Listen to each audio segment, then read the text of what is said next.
like Jimmy Dorrington, or like, which is not a nickname, it's just a weird thing, or like Jimmy Dorskis, or Jimmer Dore, which makes no sense.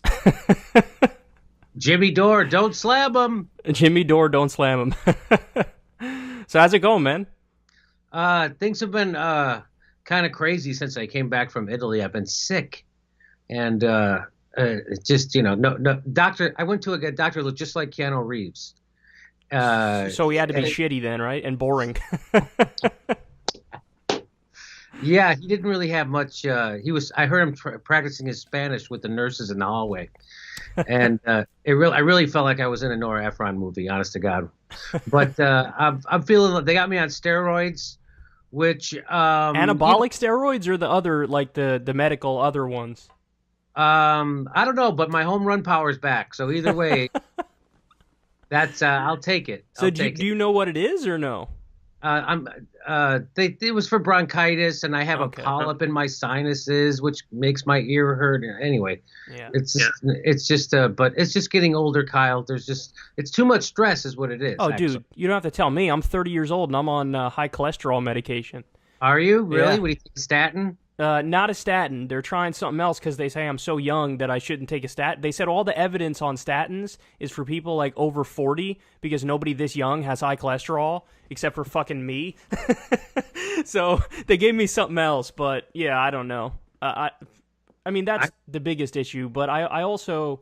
I've been sick recently too. Like I get up and I got the, whatever, mucusy, but people don't want to hear about our problems like that. No, I do not want to hear about our problems.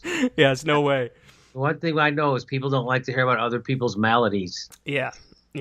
Well, let's talk about you and I, where we first of all I don't know whether to blame you or credit you with Gillum yet. We don't know. There hasn't been it definitely it's you that is controlling. We are the puppet masters of Florida. That's right.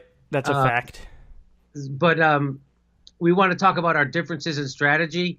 Yes, and how you think the midterms went and all that fun stuff. So we should probably start there. How do you think the midterms went? Would you say they were good, bad, middle-ish, or what? They were a little less than middle-ish. I think almost.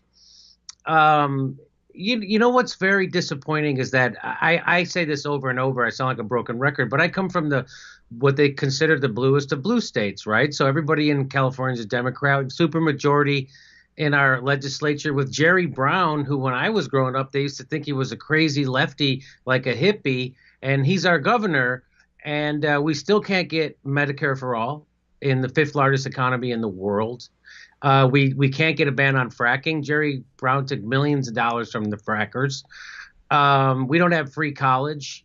We have a housing crisis. We can't even get rent control passed because the corporate interests hijacked the ballot act. And they even got us to vote against cheaper drugs when Bernie sponsored it out here a year ago. So we're sending, in the bluest of blue states, we're sending back Dianne Feinstein and Nancy Pelosi. And if you watched either of their speeches after the midterms, it was a parody of a vapid, empty speech.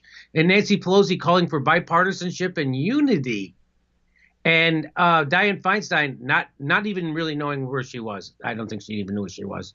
She was speaking in she said there's still bad things and lots of problems. And it was hilarious, actually. So Nick Brana makes a point about, me, my strategy is I vote for a progressive no matter where they are. If they're in a Democratic Party, independent, Green, Republican, I would vote for a progressive. He brought up the point that of all the congressional candidates, we've only primaried two corporate Democrats, and that was Joe Crowley with Ocasio-Cortez and Ayanna Pressley. I forget the name of the person she primaried. And so the idea, it looks to me, and maybe you can convince me otherwise, it looks to me that it's not happening, the takeover of the Democratic Party. And I think it's an unreformable party. I don't know what to do. If we're going to talk about strategy, I don't know what to do. Chris Hedges talks about, action in the streets and that kind of thing. And, look what Bernie got done with outside of electoral politics with Amazon and Disney. That's a big deal. And I think that's the way we have to go going forward is not we can't rely on electoral politics. Well, with Bernie and Ro Khanna, you're right that they were able to basically force Amazon through using shame and public pressure in order to force them to raise their minimum wage to $15 an hour. I do think it was the actual bill. I think that Bezos was scared that the actual bill might catch on because it did have a bipartisan framing in it, where I think he felt that Republicans might even sign on to it. So that did almost like shame him into making a change for the better. But I think you laid out a lot of important stuff that's correct, honestly, about the problem when you talk about, we got Pelosi, we got Feinstein. You lay out how your state is all Democratic, and then you don't see, the positive change, or at least not the change that you and I both want. But on Nick Branagh's point, that's where I definitely have disagreement, because that fact that he throws out there is a little bit misleading, because what he's not doing is he's not taking into account the corporate Democrats who weren't already elected, but who were running. So he likes to say, they only unseated 2 corporate Democrats. What he's not telling you is that in 41% of the candidates who received an endorsement from either PCCC or Our Revolution or Justice Democrats or DSA, they actually won their primaries. So we basically took people who were going to be corporate Democrats and then knocked them out. So I think that that's a very important data point that tells you more of the full picture. That's certainly an encouraging statistic. But so is it your position? You think it is? The reformation of the Democratic Party is in full swing, and it is something that can happen? I would absolutely say we're in the process of doing it. And I think there's a lot of data to back that up. Now, that doesn't mean that I think that we've had, we get an A+ so far for how far we've come. But what I would say is we've come a very long way. So, for example, as a direct result of these exact groups that we're talking about and grassroots pressure, there were 4 elected officials in Washington, D.C. who openly did not take corporate PAC money. Now there's going to be over 40. So I think that's huge. There used to be, I forget the exact number of what it used to be, but it was something like 20 or 30 Congress people who supported Medicare for All and actually signed on to H.R. 676. Now, as a direct result of what these groups have done and the public pressure, we've gotten to the point where we have, I think it's over 120 people who now support Medicare for All. And now there's even a Medicare for All caucus, which is awesome. And then there's also the fact that, so Nancy Pelosi, of course, she wants to be Speaker of the House again because she's a demon and she cares nothing about narcissism and self-aggrandizement and having more power and serving her donors. But in fact, I just saw this right before we started talking here. There's now a movement where Democrats in the House are blocking it. And they're saying, no, we don't want you to be Speaker. And according to Seth Moulton, Representative Seth Moulton, as of right now, she doesn't have the votes. And that's a direct result of the work that we've done. And so, like Alexandria Ocasio-Cortez today was, I don't know if you saw this on Twitter, but she was getting shit all over the place on Twitter from, the donut Twitter, the corporate Democratic Twitter, because what she did is there was a sit-in Nancy Pelosi's office because they wanted urgent, immediate action on climate change. So these environmental activists basically took over Nancy Pelosi's office, sat down, and then guess who goes in there to give them encouragement and to also give a speech? Alexandria Ocasio-Cortez. And so, the establishment idiots on Twitter are saying, oh, you're foregoing any chance you have of getting a committee seat when you do something like this. And so, but the fact of the matter is, now, so that's like you or me being an elected representative, and that's what we would do in that situation. We'd go in there and we go, no, I'm actually with these protesters. And how good is that for the future and for getting more people involved in politics and to have people who think like us get into positions of power? Because what she's showing is it's possible. Like, it's possible for people like us to get elected and then have a real impact.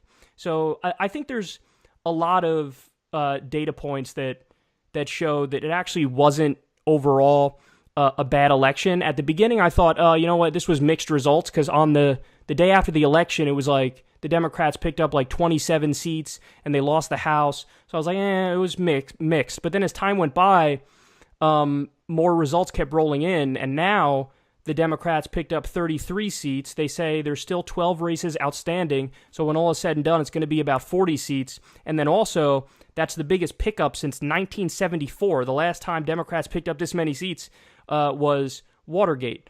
Now, that's not like by definition good, because it matters what these Democrats are going to do, but that's where I think the work of Our Revolution and DSA and the PCCC and Justice Democrats, where that work is so important, because, and we saw this in the election results, as a general rule, the further left the candidate was, the better they did.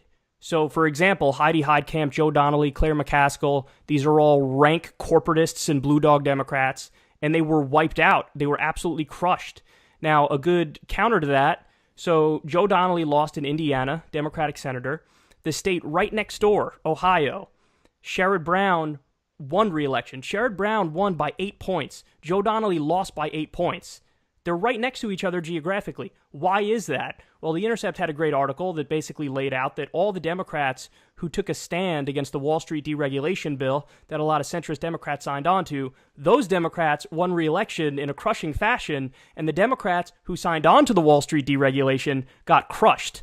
So I think that there's, like, for our ideology, for our philosophy, for what we're pushing for, there's a lot of good stuff happening, because like-minded people really are getting more power, and the shitty Democrats are being wiped out. I would say slowly but surely, but it's not even that slowly.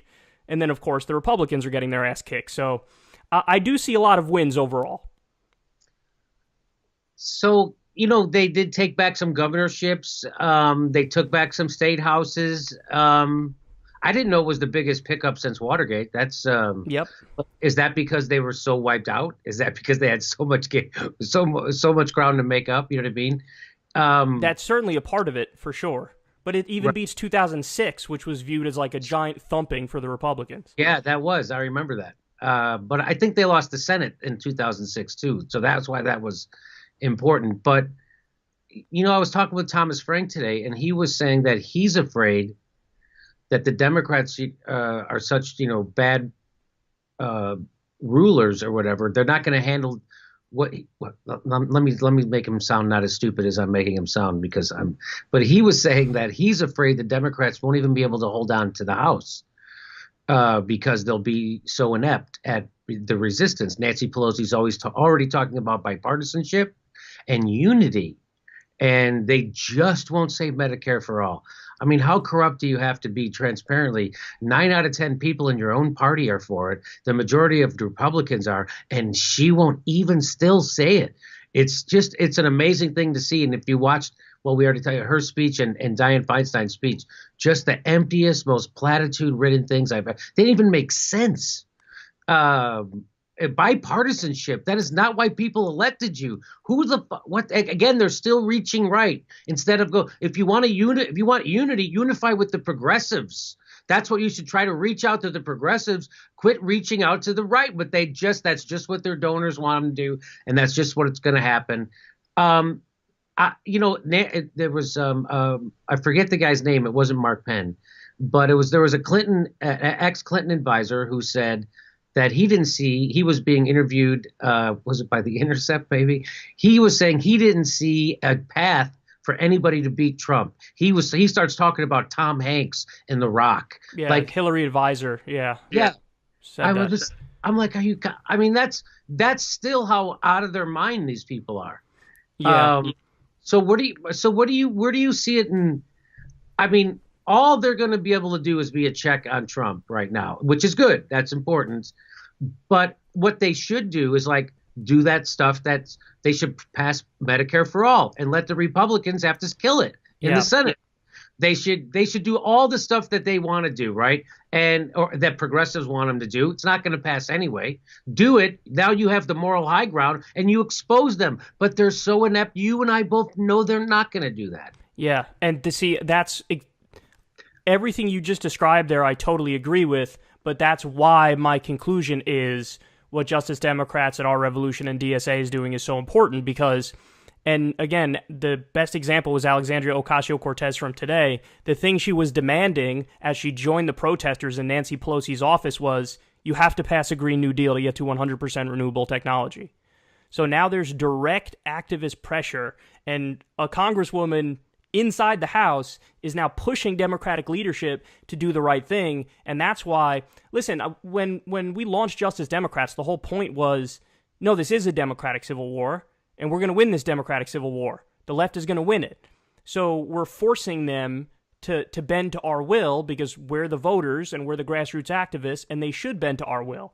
So that's why we were able to get up to 120 Democrats now supporting Medicare for all. But it's good to see that we're trying to put an end to exactly what you described, which is the weakness of Nancy Pelosi and Dianne Feinstein and the corruption of Nancy Pelosi and Dianne Feinstein and, repeatedly bending to the will of Republicans. You're right. I saw that. The headlines all about, oh, she's speaking about bipartisanship. Oh, we have to reach out. We have to compromise. When the reality is, no, you were sent there with a mandate to do the exact opposite because people see exactly what's going on and they say, I don't want that. I don't want to send a preposterous number of troops to the border and act like these poor people trying to come in are doing an invasion. I don't want to see a health care bill get passed when it has a 12% approval rating, which is what Trump Care did have. I don't want to see these giant tax cuts for the rich again. I want somebody to fight that. So I think that your diagnosis of the problem is 100% correct, which is why I think that what we're doing is so important in terms of Justice Democrats and the other groups, because so now we have 7 Justice Democrats going to Washington, D.C. We have 13 people from the progressive groups going to Washington, D.C. Now, when you expand it further than that, honestly, the picture is even better because there's 42 Democratic Socialists of America wins when you go at the national, state, and local level. And for our revolution, there are 70 wins when you get to national, state, and local. And then we haven't even brought up the ballot initiatives where you and I both know that the left crushes on ballot initiatives. Over 80% of the ballot initiatives end up going in the left-wing direction because people on the individual policy proposals, they're just overwhelmingly left-wing. So I think there's a lot of positives to take away, but the bottom line is we can't keep fighting. We have to keep fighting. And allow me to say, when it comes to fighting, I'm not ideologically rigid. So I don't say, hey, my way or the highway, fuck off. I think that there is a way to fight back if you're more apolitical and you want to organize from outside of party politics. And let's say you want to join a union and you want to, fight in that realm, by all means. If somebody wants to fight the Green Party route, somebody wants to fight the independent route, somebody wants to do what Nick Brana is doing, I don't begrudge Nick Brana at all.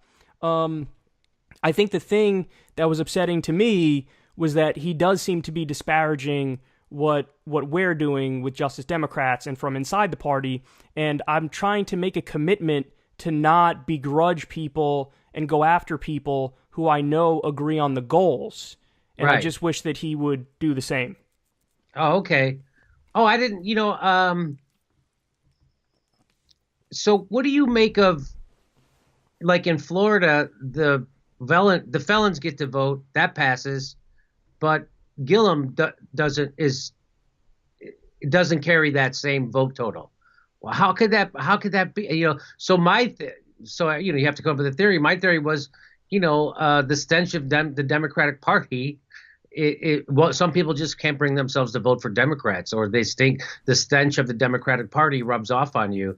Like even for instance, in Missouri. So the minimum wage passed in Missouri. Claire McCaskill got obliterated.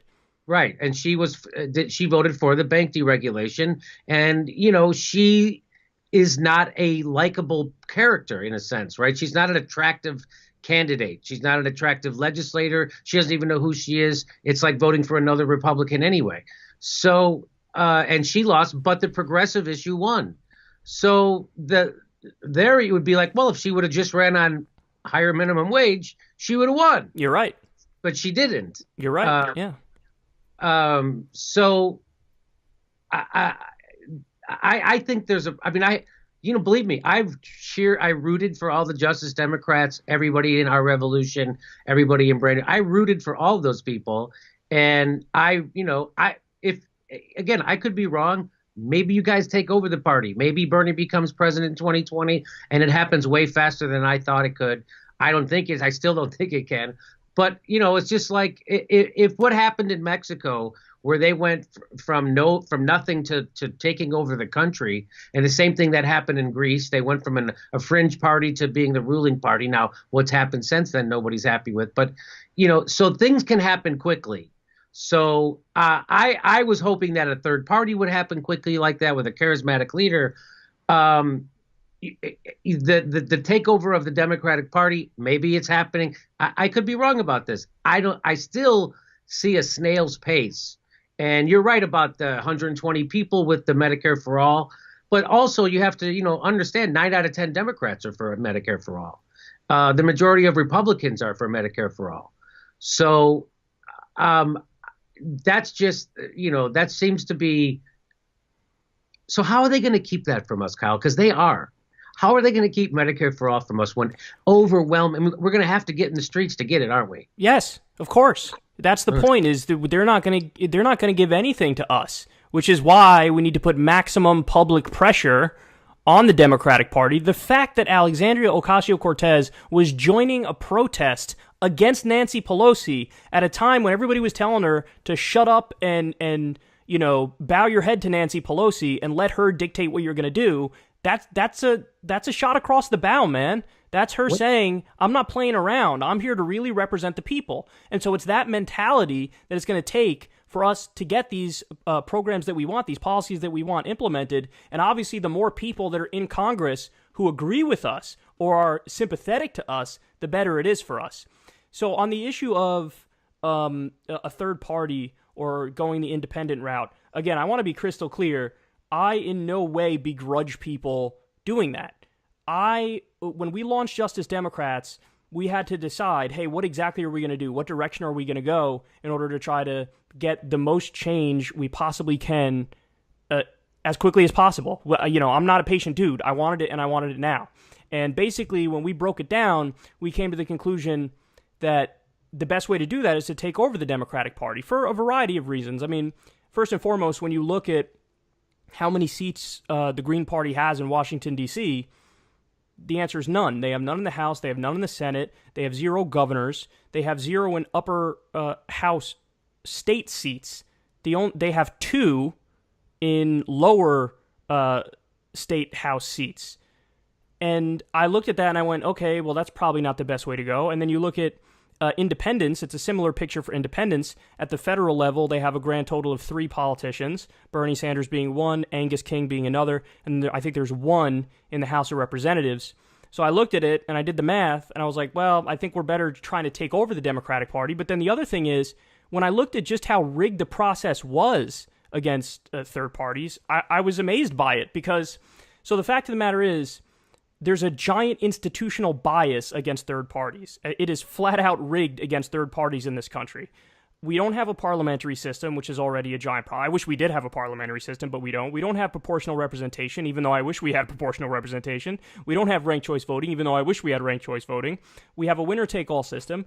We don't even have ballot access. Even with the Green Party, which has been around for a while, they don't even have ballot access in every state. It's like 48 states or something like that. These guys aren't even allowed in the debates many times. So even though I'm sympathetic to your philosophy, Jimmy, because I'm a guy who, I don't want to call myself extreme, but I don't like compromising. I just like to, I like to do it and do it the right way and do it my own way. So this idea of like doing a third party, creating it out of nowhere, and then somehow getting power and getting everything implemented, when I broke it down, I went, that's not going to happen. And that's like, even if it were to work, which I think it's rigged against that, so it wouldn't work, but we're talking at least 3 or 4 decades before we can do it. So basically the idea for me was, I guess I have to bite the bullet and go the route that I'm uncomfortable with, which is taking over the Democratic Party. But again, I think the good news is that when you look at how far we've come so far, there are just so many data points that are in our favor. And the question I ask myself to prove this to myself is, okay, well, if this isn't victory to this point, then what is victory to this point?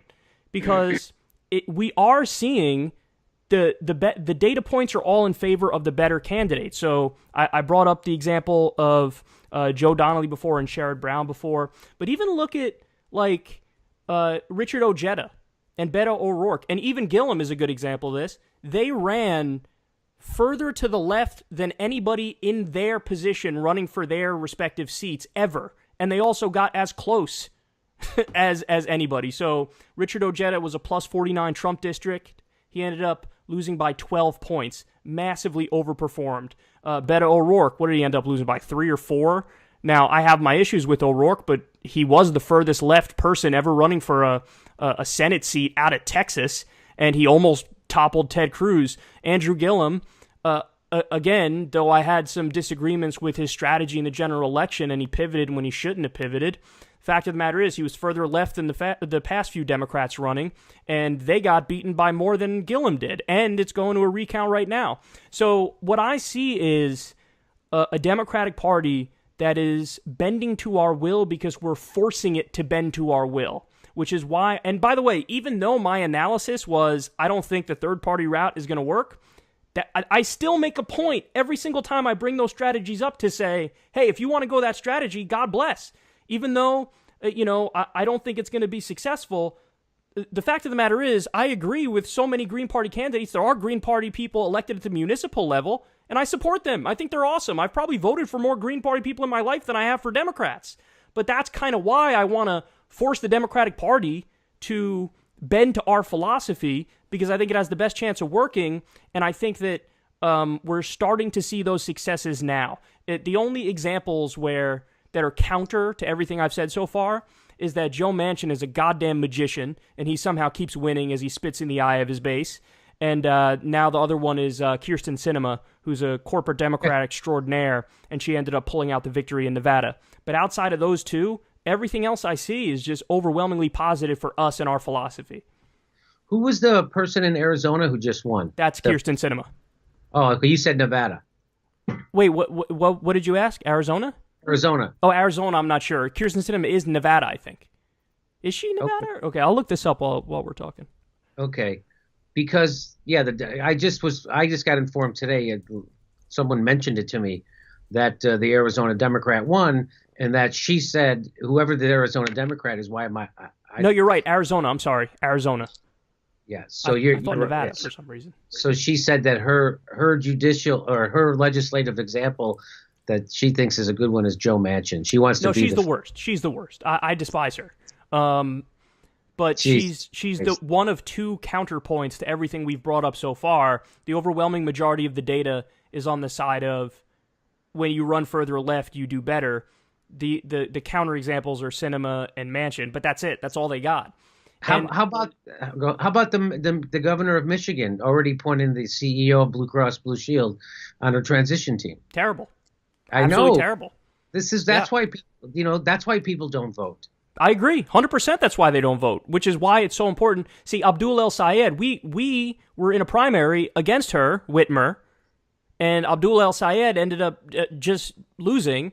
But this is why we got to fight, and we got to be more involved. I mean, Ben Jealous is another example. Seeing that race broke my heart. I read the Democratic Party abandoned him. That's the point. And when you're guys, when you're a Justice Democrat, you literally are making a point of saying, I'm not going to be corrupt and I'm going to walk the walk and not just talk the talk, so we're not going to take any corporate PAC money. And in the Ben Jealous example, the person he was running against, Hogan raised about $10 million. Ben Jealous only raised about $350,000 because it is so hard to make up the difference and raise the money when you're not taking big money. So if he were to get more national press attention and he could scream through a megaphone, I'm not corrupt, I'm not taking corporate PAC money, he would have been able to raise a lot of money. But that's the other part to this is there are systemic disadvantages against the candidates that we all like. And it's a direct result of the establishment media doing what they do. It's a direct result of the Democratic establishment doing what they do and trying to stab this political revolution in the back. And we have to try to overcome that. That's the bottom line. We have to try to overcome it. And in many cases, we did. Like with Ocasio-Cortez, she was outraised 10-1, but she ended up winning. But the fact of the matter is that's not indicative of what would usually happen in that situation. Usually the person who raises the most money ends up winning. So what I say is, listen, our message is so popular that if people just keep us competitive, we can win. So if it's just a 2-1 disadvantage, shit, we can make a 2-1 disadvantage work. We could overcome a 2-1 disadvantage money gap, but 10-1 is just harder to do and almost impossible, and it's super duper rare. So that's what I say to that. That is the problem, right? The progressives they don't get the media coverage, and then they can't raise the money. Like, out here in California, Gail McLaughlin, who was the Green Party candidate, who was mayor of Richmond, California, and they took over their whole city council, and she became mayor, and they stood up to Chevron. And she beat them, right? And they spent millions of dollars trying to undermine her and take over their city council and their mayorship. And they couldn't, a real, like, lieutenant governor. She ran for lieutenant governor, and she got nowhere, nothing. And to realize she's not going to get the media, and she didn't have the cash. So how do we have like as Lauren Steiner calls it, like an ALEC for progressives? Like, how do we have where do we have like a money flow that we can direct towards progressives? I don't know. It's, Bernie doing the whole $27 at a time. Jim Kennedy did the same thing in New Jersey. He didn't win because they screwed him over on the ballot, all that stuff. There's so much cheating going on. Why don't the Democrats give a shit about voter suppression? Why is it left up to Glenn, what's his name? The guy chasing Kobach around. Why am I blanking on his name? When you said Glenn, all I thought was Greenwald. The guy I'm talking about, who's a dude, cross-check. He's the guy who's on. He did the greatest democracy. Greg Palast. Yeah. So Greg Palast. Why is it left up to him to try to raise money to go sue him? Like, why are the Democratic Party again? You're breaking up a little bit, Jimmy. You're breaking up a little bit. I hear you buffering. Oh, it's buffering a little. Okay, sorry. Yeah. No, it's okay. What's the excuse? You're still buffering. But I actually do have an answer for the specific thing you're bringing up here. In fact, I think I favorited the tweet earlier. I'm going to see if I can find it. The Democrats' first bill is actually in regards, I think they did automatic voter registration as a proposal. But again, that would not be happening if it wasn't for the fact that we've now gotten more lefties into the Democratic Party and now into Congress. Because those people are now going to Washington, D.C., they're proposing stuff like that. I'm seeing if I can find the tweet here. But automatic voter registration is one of the first things that they proposed in a comprehensive bill on this kind of reform. But you're right that you didn't hear them making a case on this for a very long time. And the reason you didn't hear them making a case on this stuff is because the party leadership is people like Chuck Schumer and Nancy Pelosi. I call him Wall Street Chucky. Hey, by the way, people want me to primary him, which would be very interesting, wouldn't it? I'd love to see that. That'd be great. Yeah. Just so I could hear Mike McRae say your name. Mike McRae, isn't he the guy who does the your impression videos? Yeah. That dude is good, man. Yeah, he's amazing, actually. So for some reason, I'm having a poor internet right now at this moment, even though I pay extra to Spectrum to get I pay like $200 a month for internet. So it's high speed, and I have it hardwired in. But again, it's a monopoly. Wendy, how long do you think it'll take for the Democrats to have a platform of ending the wars? They never even talk about it. Nancy Pelosi said peace in her midterm speech after the election, but she didn't really say what she meant by peace. Here's the answer. 2020 is when it's going to happen. And the reason why is Ro Khanna is now becoming one of the strongest voices in the Democratic Party among Congress people, and that is one of his most important issues. He cares a lot about all the issues, but when it comes to Tulsi Gabbard, when it comes to Ro Khanna, you now have people who are in power who are becoming more and more popular and are gaining a voice in the media, and you see more articles about them now, and they're gaining more prominence, and they are now going to set the tone and set the policy direction for the left wing of the Democratic Party, and we're going to force that to be the mainstream. And I think that Bernie Sanders this time around is going to be more aggressive on the foreign policy front, and what we're going to have to do is, I want them to make this argument, Jimmy. I want them to tie in ending the wars with a New Deal. And you can basically say, hey, listen, we spent $7 trillion in Iraq. We spent $2 trillion in Afghanistan. We have 900 military bases around the world right now. It costs $100 billion a year to maintain those bases. We're waging a shadow war in Africa and building bases. None of this has congressional approval. We're, aiding the genocide happening in Yemen carried out by Saudi Arabia. Why are we wasting all that money when Flint, Michigan doesn't even have clean water? Why are we doing that when our infrastructure gets a grade of D+? So what we're going to start seeing, because now Justice Democrats have more influence and are now actually elected. I mean, there's 7 of them there. What we're trying to do, because there is the Progressive Caucus, but you won't be surprised, Jimmy, to hear that the Progressive Caucus is not all that progressive. So what we're trying to do is get an actual Progressive Caucus. That's what the Justice Democrats and the DSA candidates and, the Our Revolution candidates. And what they're going to do is, as a matter of, in order to be in that caucus, you have to not take any corporate PAC money, and you have to be in favor of Medicare for all. And what we're going to do is make foreign policy a much bigger, much more important issue. And I hope that they could tie that into a New Deal as well, because this is the future. The ideas that we talk about on a regular basis, I know it oftentimes feels like we're screaming into a vacuum and nobody's listening, but people are listening, and this is the future. And our ideas that we keep pushing are actually influencing a lot of people, and it's influencing them for the better. So I just think it's super important that we make sure all of these people stay involved in any way that they want us. Again, I don't care how they stay involved. If you want to be outside of electoral politics and you want to join a union and go about it that way, by all means, don't let me stop you. Just because I'm a co-founder of Justice Democrats doesn't mean you have to go the route of Justice Democrats. Maybe you prefer Our Revolution or DSA for whatever reason. Maybe you prefer a People's Party. Maybe you prefer a Green Party. I don't care. However you want to get involved in order to keep pressure on your elected officials to do the right thing, you should do it. You should do it. The last thing we should do is just sit back and kind of let the corporatists continue to run amok and take everything over, because that would be a scenario that we can't even fathom. I mean, the fact that I can't tell you how much hope it gives me, Jimmy, that today Alexandria Ocasio-Cortez joined the protesters in Nancy Pelosi's office and demanded a Green New Deal. I mean, this is because now all of a sudden all the articles are about that. All the articles are about Alexandria Ocasio-Cortez demands a Green New Deal in Nancy Pelosi's office. And you know what's going to happen? People are going to read those articles and they're going to go, you know what? I think she's right, and I think that makes sense. And then these ideas are going to keep permeating now more and more. And what's going to happen is, I hate to use this framing, but I have to use it. We're now having our Tea Party moment.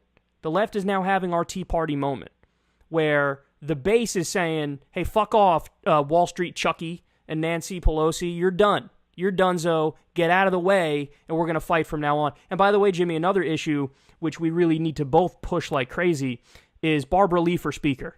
Barbara Lee is one of the only people who was against the authorization for use of military force in Iraq. She was a hero. If you look at her speech when she spoke about that, it is amazing how prescient she is. She's in favor of Medicare for all. She's right on so many of the issues, and she deserves speakership. Nancy Pelosi deserves to not be anywhere near Congress. I share your disdain for Nancy Pelosi and your influence. I'm really encouraging. I hope Barbara Lee runs.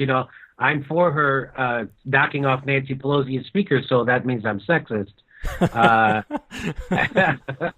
That's so people have said that about me. Anyway, so I'm there with you, Kyle, and yeah, I'm always surprised that people listen to me and that my words have influence. It's always kind of mind blowing. It's hard, my whole life I've just thought of myself as an anonymous comedian, and now my words have impacted people. So it's kind of an uncomfortable feeling, to be honest. And I'll be right there with you, trying to put. I'm pushing for progressives no matter where they are and progressive policies.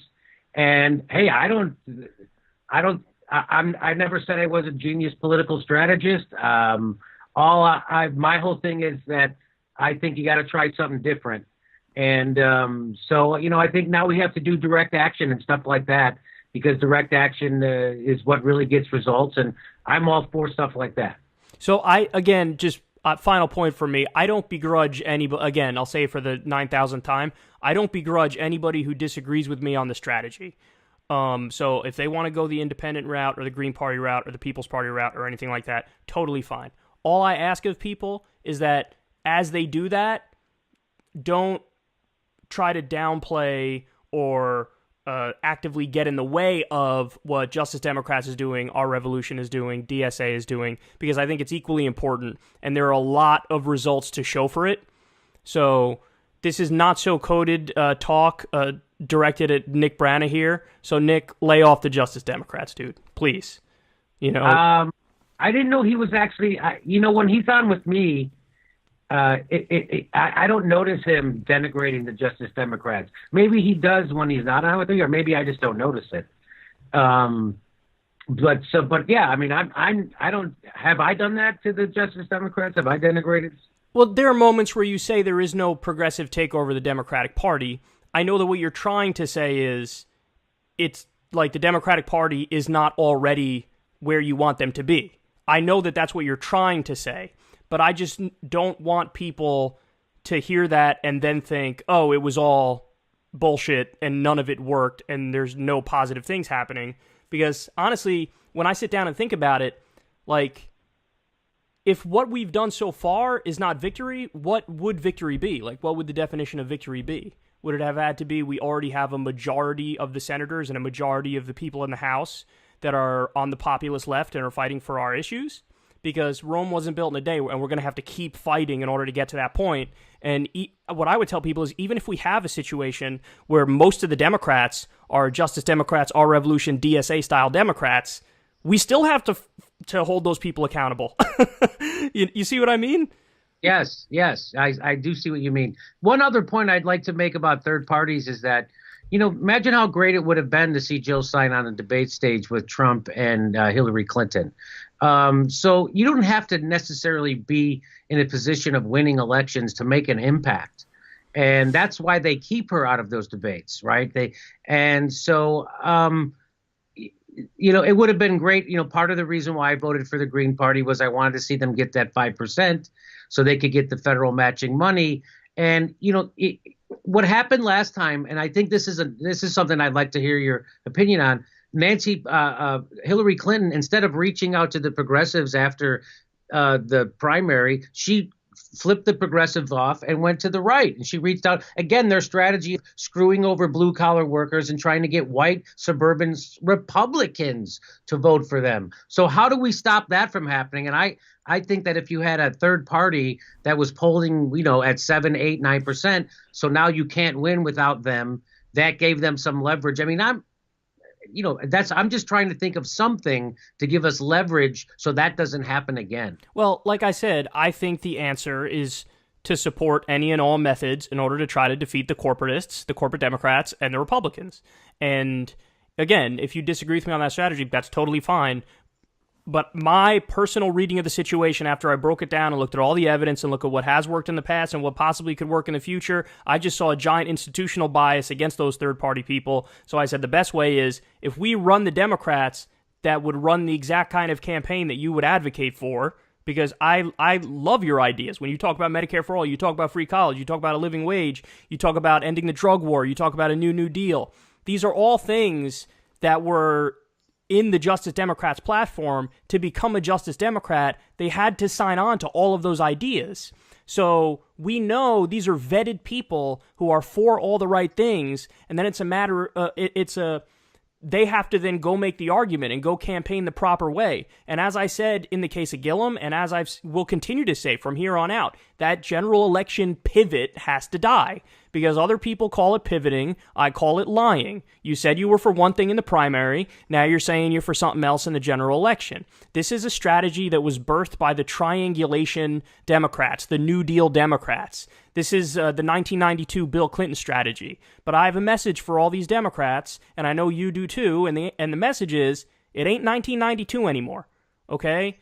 The year is now 2018, and we're at a point where we need a new FDR. Not a Bill Clinton, not a Barack Obama. And when I say FDR, I don't mean on the social issues where he was terrible with Japanese internment and all that stuff. I mean a New Deal-style Democrat. I mean somebody who goes in there and keeps their promises. And what I would say, Jimmy, is when it gets to the general election, I'm in favor of them keeping the exact same message they had in the primary, if it's a strong populist left message. But I also say, if anything, you want to pivot further left. Do that, and then you'll have a better chance of winning. And again, this is why I think we've seen a lot of success from Justice Democrats and Our Revolution and DSA is that, Jimmy, even with that giant monetary disadvantage that we had, we're still talking about absolutely out of this world gains. I mean, who would have thought Justice Democrats didn't even exist during the 2016 election?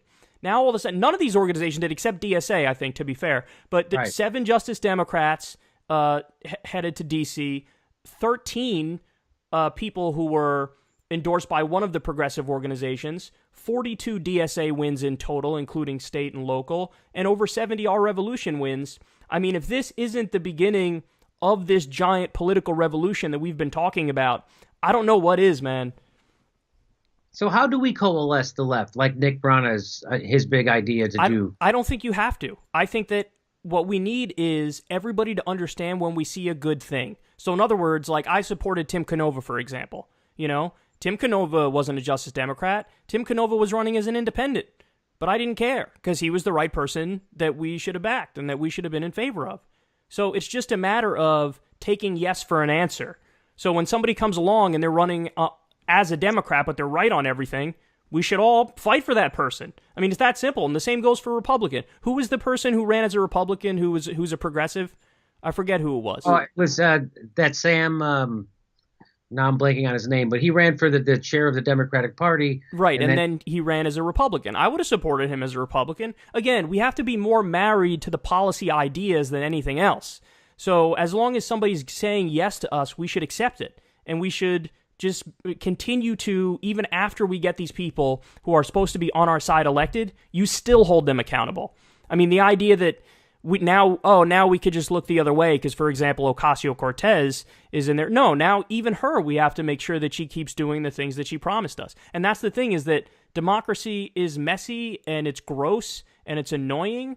But if we keep fighting, we win. And again, I think a great example of this is, I touched on it slightly before, but everybody loved to mock the Tea Party. And obviously I could not disagree, and I know you could not disagree more with the Tea Party on what they were actually proposing and what their policy ideas were. But what they did worked.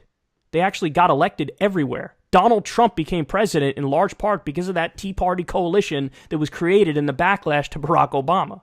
So now it's time for us to do that. And we have to, as long as we're getting together on improving people's lives, then I think that we're going to continue to move forward and continue to win and continue to exert influence on the party. Again, I can't tell you how excited I am and happy I am about the fact that there were 4 people not taking corporate PAC money. Now there's over 40. There were however many who supported Medicare for all, 20, 30. Now it's over 120. I mean, these are huge, huge things. And what they don't understand yet, but what they will get in time, is that not only is this the right thing to do policy-wise, it's also the right thing to do when it comes to politics. See, that's the thing, like Nancy Pelosi and Chuck Schumer, they're bad on the policy. They're also terrible on the politics because they think their mealy-mouthed centrism is exactly what the country wants when we've been screaming hell no at that from 2008 and onward. Don't try to resist the resistance, Kyle. Don't try to resist the resistance. Talk about Stormy Daniels. What's that about? Let's get to the bottom of this. She's a porno person. Anyway, well, yeah, I mean, I feel, of course, again, we agree on all the policies, and we just, I'm for the Democratic takeover, by the way. I'm for the Justice Democrats taking over, and I'm for it. And, when you do look at that number, that is a pretty stark number, though. The only 2 corporate Democrats were successfully primaried, right? But we won 41% of our primary races, which means that what that doesn't take into account is the corporate Democrats who weren't in office but would have been if it wasn't for us knocking them off. Okay, all right. I mean, fair points. I guess we'll just time will tell. And hopefully they can get rid of Nancy Pelosi. I mean, the next big goal would be to get rid of Nancy Pelosi, right? I agree, yes. And we're going to have to, on all of these different issues, we're going to have to keep fighting. So on the Nancy Pelosi issue, this is a great example where all of us right now should be getting involved in this. I want people listening right now, why not call your representative and tell them, don't support Nancy Pelosi or I won't support you? Why not put pressure on them? Why not say that? Why not say, I want Barbara Lee for speaker, And that's why I'm calling. That's why I'm getting involved. This is really important. I'm your constituent. Listen to me. I was circulating a petition the other day. Humanist Report created it. It's to say Barbara Lee for speaker. I did a segment on it and I promoted it. And see, this is what we have to. We all need to get together on issues-based stuff. And this is one that's super important because it'll make a big difference if Barbara Lee is the speaker, if Nancy Pelosi is the speaker. That's a huge difference. That'll make it. Maybe she'll talk about reining in the Pentagon budget. Yes. Well, that's why, Ro Khanna needs, again, his profile's growing, but has to grow more. Tulsi Gabbard, same thing, so that these become the leaders where all of the articles, like now when we see all the articles on Democratic leadership, it's on Chuck Schumer and Nancy Pelosi, But what a great world it would be if you hear quotes from Barbara Lee or Ro Khanna or Tulsi Gabbard or Alexandria Ocasio-Cortez or any of these wonderful Justice Democrats or our revolution-backed candidates. It's not... I would love it if we already had everything that we push for on a daily basis right there, but that's not the world we live in, and it's going to be a dogfight every step of the way. And we're fighting a two-front battle, which is a battle against the corporate Democrats and a battle against the Republicans. And so as a direct result of that, everybody who actually agrees on the goals should not step on each other's work. That's what I'd say. And I'm with you. And if I do that, let me know. Okay, I will. Okay. Thank you so much. Okay. Thank you, Kyle. It's been great talking with you. It was a pleasure, and right on time, you're buffering again. Right on time, you started buffering again. Oh, okay. So I'm not as smart as you guys, so I just do my best to keep up. My brain was soaked with alcohol for 30 years in nightclubs, and now I'm trying to ease it off with pot. So, but anyway, I think it's been a good conversation, and that is such a good news to hear about Ocasio because, I was afraid she might fall into that trap of being inside the Democratic Party. Now she has to prop up the stuff she's actually supposed to be the antidote to, like Andrew Cuomo. So it's good to see her taking on Nancy Pelosi. That's a pretty big deal. I agree with that. But even on top of that, though, I would also say there are going to be times where I'm sure that she lets us down in one way or another. And when that happens, we just have to try to hold them accountable. Never give up. Always get involved and keep fighting more. The answer is always to be more engaged, not less engaged. Right. Agreed. Okay, buddy. Great talking with you. All right, Jimmy. Nice talking to you too, man. Thanks so much. All right. Take care, Kyle. You too.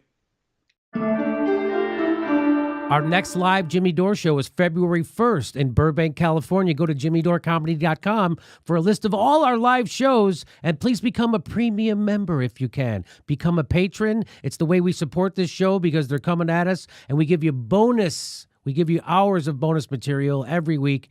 Check it out. Become a patron. And if you can, make sure you're still subscribed. They unsubscribe people every day. I know it sounds crazy. It only takes a second. Please make sure and click that bell when you subscribe so they'll send you a notice.